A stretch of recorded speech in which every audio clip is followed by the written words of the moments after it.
सीमांचल में पहली बार एक इनकलाब और एक तब्दीली की अलामत के इस इजलास में सीमांचल के मुख्तलिफ गोसे से आए हुए मेरे सभी इनकलाबी भाइयों, मेरे मजलूम भाइयों,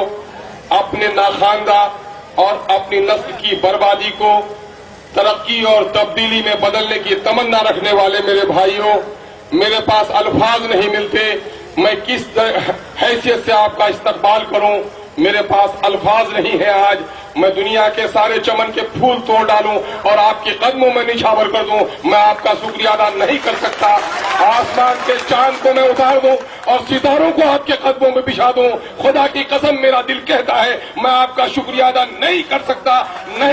और शायद नहीं कर सकता, क्योंकि मेरी आंखों ने पहली बार ये मंजर इस सरजमीन पे देखा है। मैंने ईद के चांद को भी उगते हुए देखा है, दूल्हा बना था तो अपने सर पे सेहरा भी देखा था, लेकिन वो मुसरत जो मुझे आज हासिल हो रही है कभी हासिल नहीं हो सकी है। दोस्तों, गर्चे मैं यहां मातम करने के लिए बैठा हूं, गर्चे मैं अपनी बेइंसाफियों के लिए को इंसाफ पर तब्दील करने के लिए बैठा हूं, गर्चे मैं यहां जालिम हुक्मरां की तमाम तर जुल्म और परेशानियों को बर्दाश्त करते हुए बैठा हूं, लेकिन मेरे भाइयों, आपकी पेशानी में जो इनकलाब की लकीरें देख रहा हूं, आपके आंखों में जो इनकलाब के अंगारे देख रहा हूं, मुझे अब एतमाद हो गया है कि दुनिया की कोई ताकत हम पर जुल्म नहीं कर सकती है, जुल्म नहीं कर सकती है, जुल्म नहीं कर सकती है। हम अपना हक लेंगे, हम अपना हिस्सा लेंगे। वो जालिम जिसको हमने 100 बार सलाम किया है, अगर 1000 बार तमाचा मारना हो तो उनको तमाचा मारने का भी कदम पाने के लिए है। मेरे भाइयों, इस वक्त आप बड़े इत्मीनान और सुकून के साथ बैठे और तबीयत आपकी भी चाहती है कि आप उठकर यहां से उठकर न जाएं। मैंने बड़े बड़े जलसों को देखा है, बड़े बड़े मंत्रियों को के इजलास को देखा है, वजीर आला नया चुना गया है और उसके इस्तकबाल में भी, शहंशाहों के इस्तकबाल में भी लोगों को देखा है, लेकिन जो चट्टानी एकता, जो मोहब्बत, जो सुकून, जो एतमाद, जो डिसिप्लिन, जो सब्र आज मैं देख रहा हूं, मैं तो क्या कह सकता हूं, मैं तो कहूंगा कि हम सबों के सरपरस्त जनाब मौलाना असरारुल हक कासमी साहब ने भी कभी इस सरजमीन में शायद नहीं देखा होगा।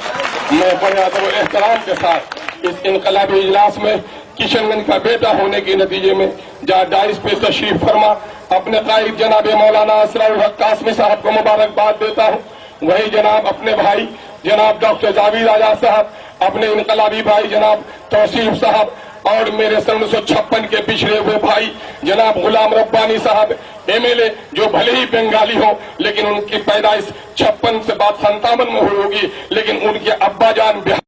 उस बिहारी के सबूत का मैं सलाम करता हूं। मैं सलाम करता हूं बंगाल से आए हुए जनाब चौधरी करीम साहब को, मैं सलाम करता हूं आपकी जानिब से बड़े इनकलाबी लीडर जनाब भाई विक्टर साहब को, मैं बड़े अदब से इस्तकबाल करता हूं बिहार के सरजमीन के पटना और दीगर इलाके में रहने वाले हमारे इनकलाबी लीडर जनाब आलोक मेहता जी का। मैं आपकी तरफ से सलाम और इस्तकबाल करता हूं जनाब तनवीर हसन साहब का, जनाब गुलाम गौस साहब का, साबिक एमएलए, साबिक वजीर हुकूमत बिहार जनाब अखलाक अहमद साहब का। मैं आपकी तरफ से कटिहार, अररिया,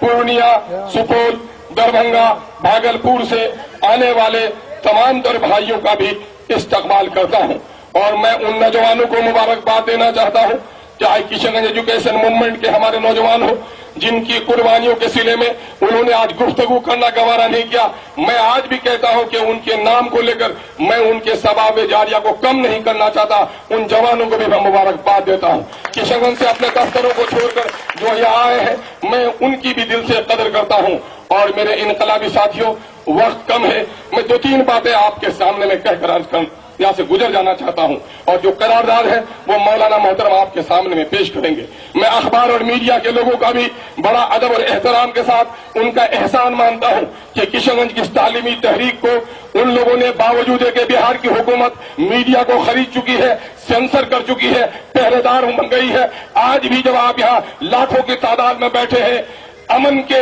बिगाड़ने वाले उस शैतान के हरे झंडे को, आडवाणी के झंडे को बार बार दिखाया जा रहा है, लेकिन सीमांचल में तड़पने वाले, तालीम के लिए तड़पने वाले लाखों की भीड़ को अब तक अंधा नीतीश कुमार टीवी पर नहीं देख पा रहा है। और इसकी बड़ी वजह यह है लोगों कि हम लोगों ने बड़ी शराफत का मुजाहरा किया है। मुल्क को आजाद हुए 64 साल हो गए, मुल्क ने सियासी आजादी हासिल कर ली, हमने नेता चुन लिया, हमने वोट डाल दिया, अपने भाई को एमएलए बना दिया, अपने चचा को एमपी बना दिया, तो हमने लगा कि हमने बड़ा शेर मार लिया, हम बड़े कामयाब हो गए, मेरे बस्ती का आदमी मुखिया बन गया तो हम बड़े कामयाब हो गए। लेकिन इन 64 सालों में इस गफलत ने हमें बहुत कुछ हमसे छीन लिया है। हमने जिस वोट की ताकत को सब कुछ समझ रखा था, वो वोट की ताकत तो सिर्फ सियासी आजादी थी। कौमों को जो आजादी नसीब होती है वो सिर्फ वोट के जरिए से नहीं, कलम के जरिए से आजादी नसीब होती है। और हमने अपने बच्चों को तालीम से महरूम रखा, जिसके नतीजे में आज भी हम गुलाम रह गए। और इन 64 साल के बाद इस वक्त मैं आपको कहता हूं कि मेरी लड़ाई हुकूमत से नहीं है, मेरी लड़ाई किसी अलग खित्ते की नहीं है, मैं तो इंसाफ की लड़ाई लड़ता हूं। और कोई मैं ये नहीं कहता कि आप हमारे साथ कोई खुसूसी सलूक कीजिए, बल्कि मैं बिहार की जालिम हुकूमत को ये कहता हूं कि जालिम हुकूमत, मैं नहीं कहता, मौलाना असरार नहीं कहते, डॉक्टर जावेद नहीं कहते, करीम साहब नहीं कहते, बल्कि इस हिंदुस्तान में आज भी हिंदू मुस्लिम गंगा जमनी तहजीब बची हुई है। जब गांधी को मारने के लिए कोई अगर तैयार हुआ था तो बत्तख खान नाम का एक बावर्ची था, जब अंग्रेजों ने उसको जहर देने का काम किया था तो बत्तख खां की नौकरी चली गई, लेकिन गांधी के जान को बचाने का काम एक मुसलमान किया था।